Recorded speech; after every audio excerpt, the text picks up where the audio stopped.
하나님께서 자기 백성들을 불쌍히 여기셔서 양식을 주셨다 함을 나오미가 듣고는 지체하지 않고 모압 땅에서 일어나서 유다 땅으로 출발하는데 두 며느리도 함께 동행을 하게 됩니다. 가는 도중에 나오미가 두 며느리에게 이렇게 말을 합니다. 자, 8절인데요. 너희는 각기 너희 어머니의 집으로 돌아가라. 너희가 죽은 자들과 나를 선대한 것 같이 여호와께서 너희를 선대하시기 원하노라. 나오미가 자기를 따르는 두 며느리에게 하는 첫 마디는 모압으로 돌아가라 라는 것이었습니다. 자기를 쫓지 말고 고향집 모압으로 돌아가라는 겁니다. 룻은 룻의 친정으로 돌아가고 오르바는 오르바의 친정으로 돌아가라는 것이죠. 고향집으로 돌아가면 환대받을 수 있고 마음 편히 있을 수 있는데 뭐하러 자기를 쫓음으로 사서 고생하느냐라는 것입니다. 그리고 나오미가 그들을 이렇게 축복해 주는데요. 8절 후반부입니다. 너희가 죽은 자들과 나를 선대한 것 같이 여호와께서 너희를 선대하시기를 원하노라. 하나님께서 두 사람을 선대해 주기를 간절히 바라면서 축복하고 있는 것이죠. 자기 남편과 자기 아들들이 살아있을 때 지극정성으로 사랑하고 섬겨주었고 그리고 자기를 잘 보살펴 주었기 때문에 그 보상으로 하나님께서 풍성하게 갚아주시기를 원한다 라고 지금 축복하고 있는 것입니다. 그리고 나오미가 또 이렇게 말해요. 9절입니다. 여호와께서 너희에게 허락하사 각기 남편의 집에서 위로를 받게 하시기를 원하노라. 남편의 집에서 위로를 받는다 라는 말은 결혼한다 그런 뜻입니다. 결혼을 해서 안식을 얻으라, 평안을 얻으라 라고 말하고 있는 것입니다. 그 당시에 여자들은 남편이라는 울타리 안에 있지 않으면 행복을 누릴 수 없는 그런 시대였습니다. 남편의 보호와 그늘 안에 있을 때 만족을 느낄 수 있었고 쉼을 얻을 수 있었다는 것입니다. 그래서 여자들에게 있어서 결혼은 평안과 행복과 안식을 가져다 주는 길이었다는 것이죠. 그래서 나오미가 두 며느리에게 하는 말은 이것입니다. 너희가 안식과 행복을 얻길 원하거든 결혼을 해야 한다. 그런데 그 곳은 베들레헴이 아니라 모압이다. 모압에서 남자를 찾아라 라는 뜻이죠. 그리고 나오미는 두 며느리에게 입을 맞춥니다. 잘 가라는 뜻이죠. 그런데 보세요. 룻과 오르바는 울면서 이렇게 말해요. 10절인데요. 아니니이다. 우리는 어머니와 함께 어머니의 백성에게로 돌아가겠나이다. 어머니가 아무리 말려도 어머니와 함께 있을 것이고 어머니의 백성에게 가겠나이다 라고 두 며느리가 지금 말하고 있는 것입니다. 친정집으로 가서 마음 편히 있다가 좋은 남편 만나서 남은 인생을 행복하게 살아라 라고 말을 해 주었건만 그것을 두 며느리는 거절하고서 시어머니를 쫓겠다고 말을 하고 있는 겁니다. 자, 지금 나오미와 두 며느리는 모압에서 유다로 가고 있습니다. 자, 모압, 유다, 영적으로 어떤 상징이 있을까요? 모압은 그모스라는 신을 섬기는 나라였고 이스라엘은 여호와 하나님을 섬기는 나라였습니다. 모압은 이방신을, 이스라엘은 참신인 하나님만을 섬기는 나라였다는 것입니다. 그래서 오늘 본문의 그런 장면은 영적으로 이렇게 이해할 수가 있는 것이죠. 모압에서 유다로 가고 있다라는 말은 어둠에서 빛으로 가고 있다는 뜻이 되는 것이고 또 사탄의 집에서 벗어나서 하나님께로 가고 있다라고 볼 수가 있는 것입니다. 그래서 룻과 오르바의 선택은 단순히 시어머니 나오미를 따르고 안 따르고의 문제가 아니라는 겁니다. 육적인 선택이냐 영적인 선택이냐의 문제라는 것입니다. 거짓신을 섬기느냐 아니면 참신을 섬기느냐의 문제였다는 것이죠. 그래서 두 사람은 아주 중요한 선택을 해야 되는 기로에 놓이게 되었다는 것이죠. 중요한 테스트 시험을 받고 있는 겁니다.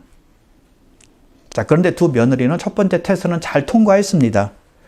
모압이 아니라 유다로 간다고 결정했기 때문입니다. 어머니를 따라서 유다로 간다고 했으니까요.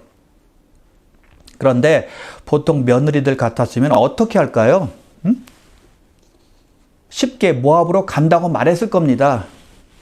결정하는데 시간 들 이유가 없는 거죠.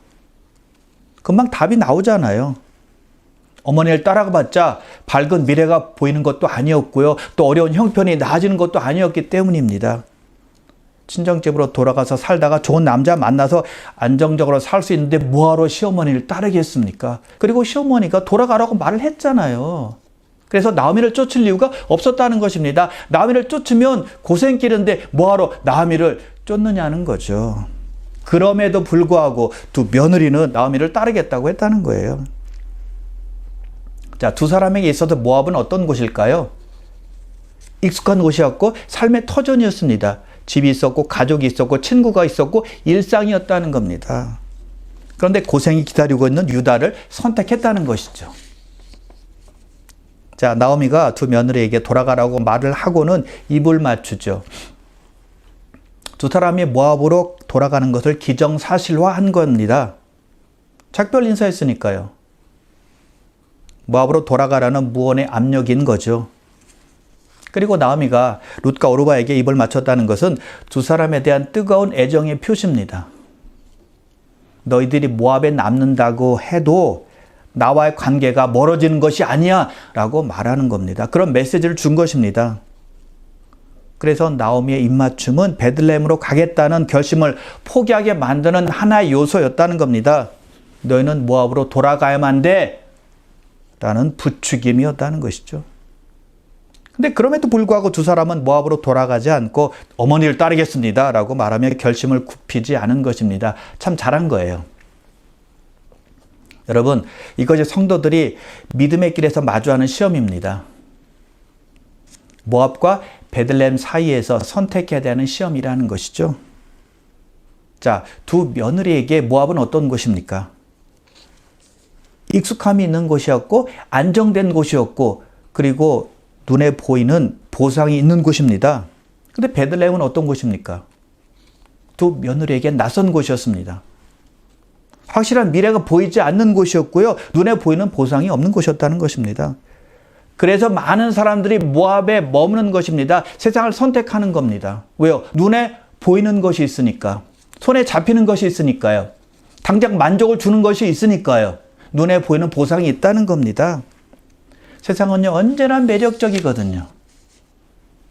물론 베들레헴으로 가는 길, 즉 예수 그리스도를 따르는 삶에도 보상이 있습니다. 근데 그 보상은 아득하게 느껴집니다. 멀리 느껴진다는 겁니다. 손에 만져지지 않거든요. 또 눈에 보이지 않거든요. 느낌이 잘 안 온다는 겁니다. 그래서 쉽게 모압에 머무는 겁니다. 세상에 주저앉는 것이죠. 그런데 룻과 오르바는 베들레헴으로 가는 길을 선택했다는 것입니다. 그 길은 낯선 길이었잖아요. 고된 길이었습니다. 불확실한 길이었어요. 그럼에도 불구하고 그곳을 선택했다는 겁니다. 눈에 보이는 보상을 내려놓고 멀리 있지만 확실한 보상을 바라본 거죠. 여러분, 이것이 바로 우리 크리스찬들에게 요구되는 사항이에요. 당장 눈에 보이지 않고 손에 잡히는 것은 없지만 확실한 약속의 말씀을 굳게 붙잡는 겁니다. 보이지 않아도 영원한 것을 주목하면서 영원한 것을 선택하며 사는 겁니다. 고린도 후서 4장 18절인데요. 우리가 주목하는 것은 보이는 것이 아니요 보이지 않는 것이니 보이는 것은 잠깐이요 보이지 않는 것은 영원함이라. 여러분, 우리가 왜 모압이 아니라 베들레헴을 선택해야 하는 것입니까? 왜 이 세상이 아니라 하나님의 나라를 선택해야 되는 것입니까? 이 세상은 잠깐이지만 하나님의 나라는 영원하기 때문입니다. 그래서 이 세상이 아무리 매력적으로 보일지라도 재미있게 보여도 아무리 좋게 보이고 멋지게 보여도 잠깐일 뿐이라는 것입니다. 그 잠깐에 우리의 인생을 걸 수는 없지 않습니까? 그래서 우리에게 금방 어떤 보상이 주어지지 않을지라도 그 길이 멀고 험할지라도 우리는 사라지지 않는 변치 않는 영원한 나라를 바라봐야 되는 것이고 영원한 상급을 기대해야 되는 그러한 믿음의 길을 걸어가야 된다는 것이죠. 자, 우리가 믿음의 길을 갈 때 잊지 말아야 될 것이 한 가지가 있습니다. 신앙을 선택할 때 꼭 기억해야 될 것이 있다는 것이죠. 너무 감정에 얽매이면 안 된다는 겁니다. 어떤 느낌이나 감정이나 기분은 믿음과 상관이 없을 때가 많거든요. 자, 나오미가 룻과 오르바에게 돌아가라고 말하고 그 둘에게 입맞춤을 하자 그들이 웁니다. 소리 높여 울어요. 감정에 복받쳐서 울음이 터진 것입니다.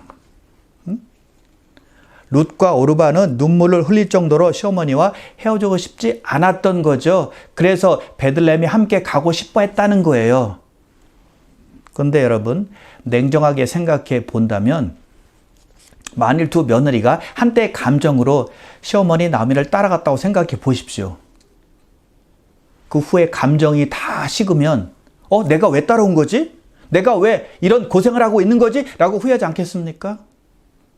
여러분, 그런데 우리는요, 신앙생활을 할 때 어떤 헌신의 결심을 할 때 우리는 감정에 의지할 때가 많다는 것입니다. 감정을 앞세울 때가 많다는 거예요. 내 감정만 보고는 그게 진짜 믿음인 줄 착각하는 겁니다. 물론 감정이 크게 드러난다고 해서 내가 결정하는 모든 것이 내 감정에 의한 것이다 라고 말할 수는 없겠죠. 왜냐하면 우리가 믿음으로 어떤 결단을 하게 되면 자동적으로 자연스럽게 나에게 기쁨이 생기거든요. 감정이 올라오는 것입니다. 어떤 기쁨의 눈물도 흘리고 감사도 하게 되잖아요. 그러나 지나치게 감정을 의존하면 안 된다는 것입니다. 그게 문제라는 거예요. 왜요? 감정이 식으면 남는 것은 약한 결심뿐이거든요. 그래서 단순한 감정인지 아니면 믿음에 기초한 것인지 우리는 잘 판단해야 됩니다. 그런 판단 없이 열정만 있다면 거품이 빠지는 것은 시간 문제거든요. 그래서 중요한 것은 결심을 할 때는, 중요한 헌신을 할 때는 감정이 아니라 말씀에 근거해야 하는 것입니다. 감정은 금세 변하지만 말씀은 비가 오든 눈보라가 치든 해가 쨍쨍 쪄서 땅을 비추든 강한 빛이 비추든 변하지 않기 때문입니다. 감정 위에 신앙을 세우게 되면 어려움을 당할 때 그 신앙이 무너져 내리는 것입니다. 반석 위에 집을 지은 것이 아니라 모래 위에 집을 지은 것 같은 것이기 때문이죠. 그래서 기도하면서 심사숙고해서 얻은 결심은 오래 가는 겁니다. 그러나 감정으로, 기분으로 금방 익은 것은 금방 썩게 되는 것입니다. 그래서 믿음은 말씀에 근거해야만 하는 겁니다. 느낌이나 감정이나 기분에 의지해서는 안 된다는 것이죠. 그래서 성경은 믿음은 그리스도의 말씀으로 말미암는다라고 말씀하고 있는 거예요. 자, 감정에 의해서 결정하는 사람은 무엇과 같을까요? 씨 뿌리는 비유에서 돌밭에 뿌려진 씨앗과 같은 것입니다. 자, 돌밭에 뿌려진 씨앗은 어떻게 될까요? 싹은 나옵니다. 그러나 뿌리가 얕기 때문에 해가 나오면 금방 타고 마는 겁니다. 그런 사람은 말씀을 들을 때 기쁨으로 받기는 받지만 박해나 환란이 있을 때, 즉 어려움이 닥치면 곧 넘어지는 사람이다라고 예수님께서 말씀하셨습니다. 왜요? 뿌리가 깊지 않기 때문이라는 것입니다. 감정으로 신앙생활하고 감정으로 헌신하는 사람이 그럴 확률이 아주 높다는 거죠. 은혜는 잘 받는데 어려움이 오면 그 은혜가 어디로 갔는지 알 수가 없는 겁니다. 신앙이 금방 무너지고 마는 거예요. 지나치게 감정적으로 받아들이기 때문이에요. 자, 그래서 우리가 신앙생활을 할 때 또는 어떤 결심을 할 때 감정이나 기분이나 느낌이 앞선다면 잘 확인해 봐야 된다는 것이죠. 진짜인지 가짜인지 점검해 봐야 하는 것입니다. 룻과 오르반은 어땠을까요? 단순한 감정이나 기분으로 시어머니 나오미 함께 하겠다고 결심한 것일까요? 아니면 어떤 굳건한 믿음을 가지고 결심한 것일까요? 자, 그 답은 곧 드러나게 됩니다. 자, 첫 번째 시험은 두 며느리가 잘 통과를 했습니다. 두 번째 시험은 어떨까요? 나오미가 룻과 오르바에게 또 이렇게 말합니다. 11절에서 13절까지 내용이에요. 나오미의 말은 이런 것입니다. 나는 나이가 많아서 너희의 남편이 될 아들을 다시 낳을 수가 없단다. 나는 너무 늙어서 재혼할 수도 없어. 만일 오늘 밤이라도 재혼해서 아들을 낳는다 할지라도 그 아이들이 다 자랄 때까지 너희가 어떻게 기다릴 수 있겠느냐. 그렇게 오랜 세월 동안 남편 없이 살 수 있겠느냐. 응? 그럴 수는 없는 거야 라고 나오미가 두 며느리에게 지금 말을 하고 있는 것입니다. 무슨 말이냐? 나오미를 따라오면 결혼할 가능성은 거의 없다라고 말해주는 것입니다. 그러므로 아무 희망도 없는 나를 따르지 말고 모압으로 돌아가라 라고 강력하게 다시 한번 며느리들에게 말하고 있는 것입니다. 그러자 두 며느리가 소리 높여 다시 옵니다. 그리고 오르마는 나오미에게 입 맞추고 떠나게 됩니다. 모압으로 가는 거예요. 그러나 룻은 시어머니 나오미를 포기하지 않고 끝까지 쫓습니다. 자, 여기서 당시의 결혼제도의 풍습을 이해해야 되는데요. 그 제도는 형사취수제라고 합니다. 형사취수제. 남편이 죽은 여인은 남편의 남은 형제가 그 여인을 아내로 맞이해서 가문을 이어주는 제도를 말하는 것입니다. 즉, 형이 결혼해서 살다가 형이 먼저 죽어요. 그러면 동생이 그 형의 아내에게 들어가서 다시 결혼해서 그 자식을 낳아주는 제도라는 것이죠. 가문을 이어주는 겁니다. 당시 사회에서는 매우 중요한 결혼 방식 중 하나였죠. 그래서 나오미는 두 며느리에게 그 제도를 통해서 남편을 얻을 가능성은 거의 없다라고 지금 말해주는 겁니다. 설령 나오미가 재혼을 해서 기적적으로 아들을 낳는다 할지라도 그 아들이 성장하기까지는 오랫동안 기다려야 되는데 그동안 두 며느리는 결혼 적령기를 놓치게 된다는 겁니다. 그래서 기다리는 것 자체가 비현실적이라는 것이죠. 그래서 나오미는 너희는 모압에 남아 정상적인 방식으로 남편을 얻는 것이 훨씬 더 낫다라고 말해주는 겁니다. 그러니 모압으로 돌아가라 라고 말하는 것이죠. 나오미는 아주 현실적이고 또 사회적인 상황을 잘 이해하고 고려해서 말하는 것입니다. 감정적이 아니라 합리적인 판단을 해서 말해준 것입니다. 현실적인 것을 직시해라고 지금 말하고 있는 것이죠. 자, 나오미의 말에 오르바는 떠났습니다. 근데 룻은 남았습니다. 오르바는 시험에 떨어졌고 룻은 시험에 통과한 것입니다. 자, 15절에 나오미가 이렇게 말해요. 오르바는 그의 백성과 그의 신들에게 돌아갔다라고 말합니다. 무슨 말이냐? 오르바는 세상으로 돌아갔다는 겁니다. 자, 오르바는 눈물을 흘렸고 시어머니에게 입을 맞추었습니다. 시어머니에 대한 좋은 감정이 있었다는 것입니다. 그런데 믿음은 없었다는 거예요. 결정적인 순간에 그녀는 모압으로 돌아간 거잖아요. 나오미에 대한 애정은 있었지만 마음 깊은 곳에서는 세상에 대한 미련을 버리지 못했다는 것입니다. 세상을 더 사랑한 겁니다. 그것을 이기지 못한 거예요. 교회를 다니는 사람 중에도 오르바 같은 사람이 적지 않다고 생각해요. 말로는 주님을 사랑합니다 라고 말하지만 삶 속에서는 세상을 더 사랑하며 사는 겁니다. 하나님을 더 사랑하고 경배하고 높인다라고 말은 하지만 행동으로는 세상을 선택하고 사는 겁니다. 겉으로는 열정이 있는 것 같은데 경건에 능력이 없는 열정입니다. 거룩함이 없는 열정입니다. 내용이 없는 껍데기만 있는 그런 열정이라는 것이죠. 예수님께서 말씀하세요. 이 백성이 입술로는 나를 공경하되 마음은 내게서 멀도다. 입술과 마음과 다르다는 겁니다. 겉모습과 행동이 다르게 나타난다는 것입니다. 무늬만 있는 크리스천이에요. 바울이 데마에 대해서 이렇게 말을 했습니다. 데마는 이 세상을 사랑하여 나를 버리고 데살로니가로 갔고, 데마는 이 세상을 사랑했기 때문에 세상을 쫓아서 데살로니가로 갔다는 것입니다. 오르바가 바로 그런 케이스입니다. 세상을 사랑해서 모압으로 간 겁니다. 그래서 나오미가 말하잖아요. 오르바는 그의 백성과 그의 신들에게 돌아갔느니라.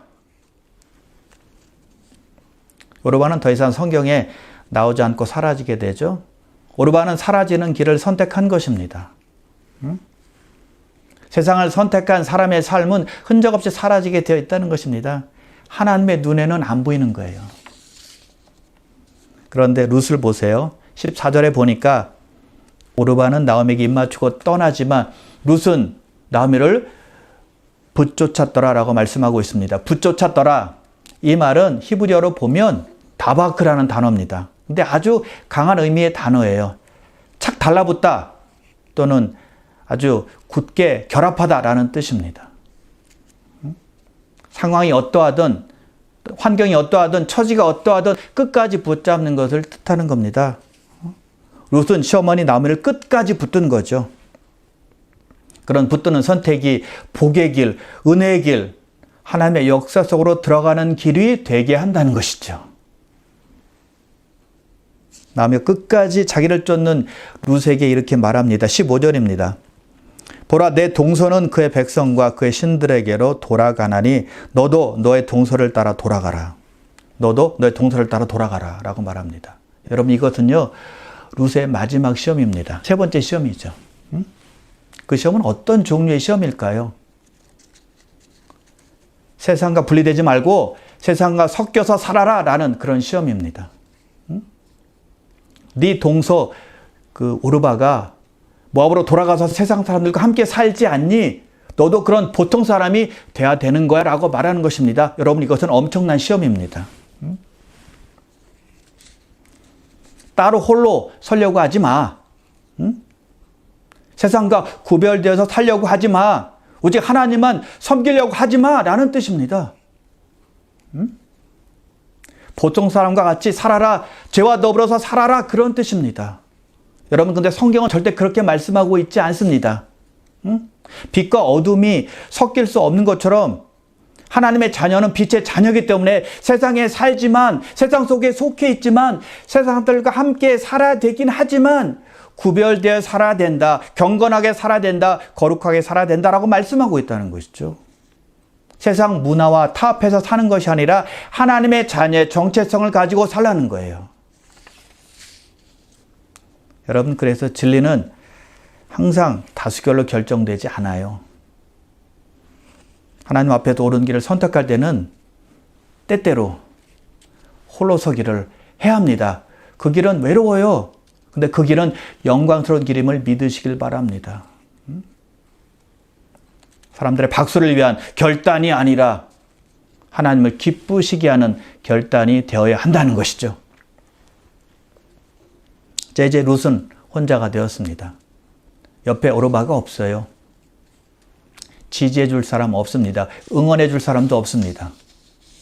나오미 시어머니는 너도 너의 동서처럼 모압으로 돌아가라 라고 말을 또 했습니다. 그런 말을 들었음에도 불구하고 혼자였음에도 불구하고 룻이 이렇게 나오미에게 고백을 합니다.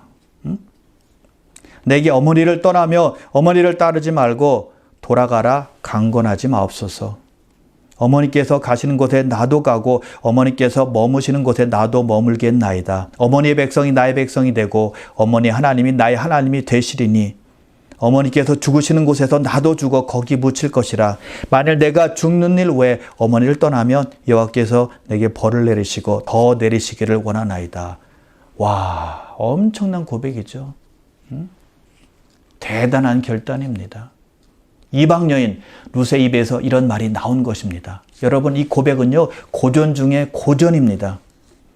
또 문학사에서 손꼽는 고백이에요. 룻의 이 결단이 결국 그녀를 그리스도의 조상이 되는 놀라운 축복으로 이끌었다는 것이죠. 자, 이 룻의 고백 16절, 17절에 나오는 이 고백 중에서 좀 살펴보도록 하겠습니다. 룻이 나오미에게 이렇게 말하죠. 어머니께서 가시는 곳에 나도 가고 어디로 가시든지 나도 그리로 가겠습니다 라는 말입니다. 어머니께서 가시는 길이면 나도 항상 어머니를 쫓겠습니다. 어떤 길이든 끝까지 함께 하겠습니다 라는 뜻이에요. 그 길이 거칠든 평탄하든 그 길이 멀든 짧든 그 길이 힘들건 쉽건 방향 자체를 돌리지 않겠다는 것입니다. 방향을 바꾸지 않겠다는 겁니다. 여러분 보통 사람들은요. 어떤 자기 길을 가다 힘들면 상황이 어려워지면 불편하면 그 가는 길을 바꿔버립니다. 이스라엘 백성들이 그렇게 하지 않았습니까? 광야에서 가는데 물이 떨어집니다. 음식이 떨어집니다. 그럴 때마다 애굽으로 돌아가자고 불평하고 원망했습니다. 방향을 바꾸자고 했다는 것입니다. 힘들어지니까요. 근데 룻은 그러지 않았습니다. 어떤 상황 속에서도 방향을 바꾸지 않겠다고 지금 결심하고 있는 거예요. 그래서 우리도 마찬가지입니다. 주님께서 인도하시는 길이라면 그 길이 어떤 방향이든 어떤 모습이든 끝까지 따라가야 될 줄 믿습니다. 그리고 룻은 이렇게 고백을 해요. 어머니 하나님이 나의 하나님이 되시리니. 이 고백이요. 모든 결단의 뿌리입니다. 모든 고백의 뿌리입니다. 이 고백은요.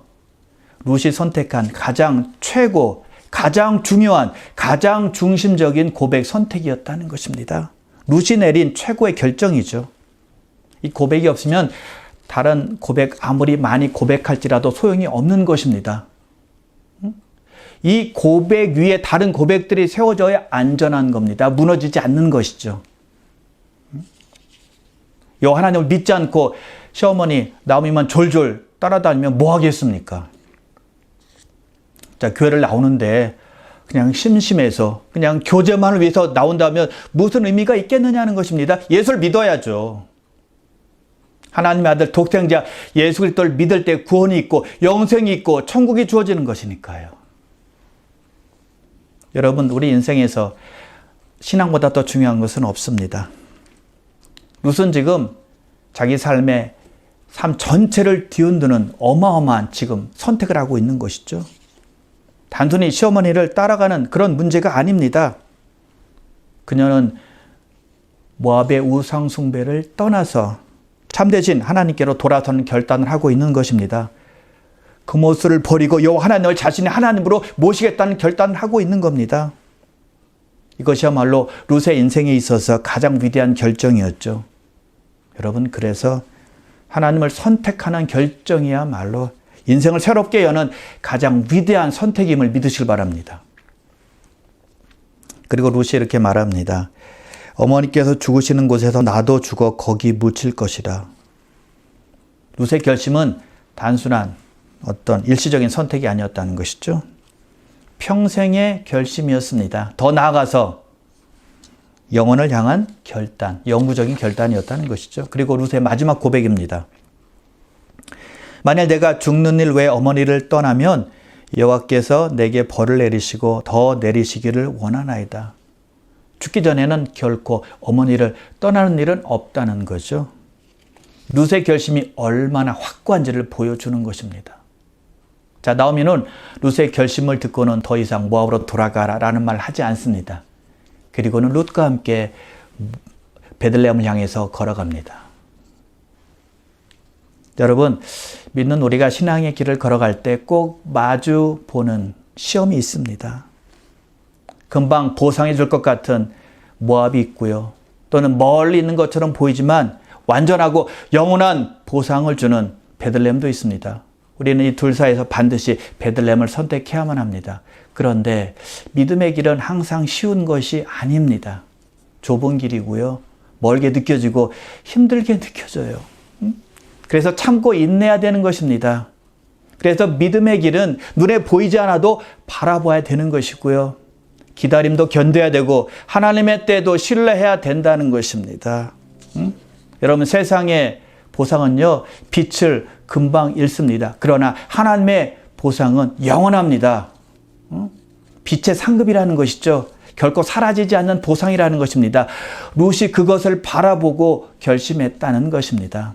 어머니 하나님이 나의 하나님이 될 것입니다 라고 고백을 한 것입니다. 눈에 보이는 가까운 보상이 아니라 영원한 보상을 택한 것입니다. 그래서 하나님은 그 선택을 상상할 수 없는 방식으로 룻에게 갚아주신 것입니다. 다윗의 증조모가 되게 하시고 메시아의 족보에 올라가는 놀라운 축복을 허락해 주신 것입니다. 그래서 베들레헴으로 가는 길은 멀게 보일지 몰라도 그 길 끝에는 하나님께서 예비하신 영원한 기쁨이 준비되어 있다는 사실을 믿으시길 바랍니다. 그러므로 귀한 성도 여러분, 잠깐 만족을 주는 이 땅의 보상이 아니라 하늘에 쌓이는 영원한 보상을 늘 선택하며 살아가시기를 주님의 이름으로 축원합니다.